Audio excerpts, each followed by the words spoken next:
చాలా మంది ఈ పోడు భూముల విషయంలో వచ్చారు. నేను చెప్పేది ఏంటంటే సార్, భూభారతిలో కాస్తు కాలం ఉంది.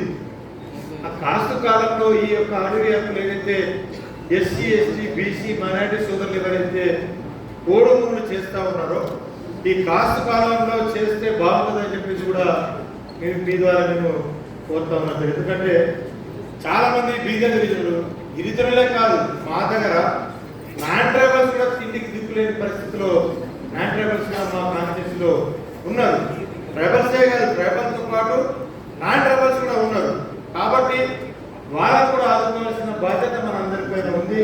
కాబట్టి ఖచ్చితంగా ఈ ఏదైతే భూములు ఉన్నాయో సంబంధిత అధికారులు మనకు సహకరిస్తూ ఉన్నా కానీ ఇంకొంత కూడా ముందుకు అడిగేసి సహకరించాలని చెప్పేసి కూడా మీ ద్వారా అధికారులను కూడా మనం కోరుతా ఉన్నాం.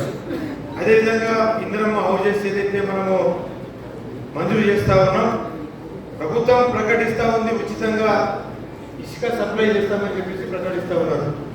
కానీ గ్రౌండ్ లెవెల్లో చూస్తూ ఉంటే అటు ఫారెస్ట్ వాళ్ళు కానీ ఇటు ఎంఆర్ఓలు కానీ ఎక్కడక్కడ ఆపేసి అసలు శాండ్నే తరలించడానికి కూడా ముందుకు వస్తారు. వాళ్ళకి ఇబ్బంది పెడతా ఉన్నారు. కాబట్టి దేని మీద కూడా దృష్టి పెట్టాలని చెప్పేసి కూడా మీ ద్వారా కోరుతా ఉన్నాం మిమ్మల్ని. అదేవిధంగా ముఖ్యంగా సార్ ఇది రుణాల మాఫీ విషయం చిన్న ఏమనుకోవద్దు. రుణాల మాఫీ అయిందని మనం చెప్తా ఉన్నాం. కానీ నా నియోజకవర్గంలో దాదాపు 64,000 మంది రైతులు ఉన్నారు. వాళ్ళలో సగం 32,000 మందికి మాత్రమే రుణాలు మాఫీ అయింది. మిగతా ఇంకా 32,000 మందికి రుణాలు మాఫీ కావాలి.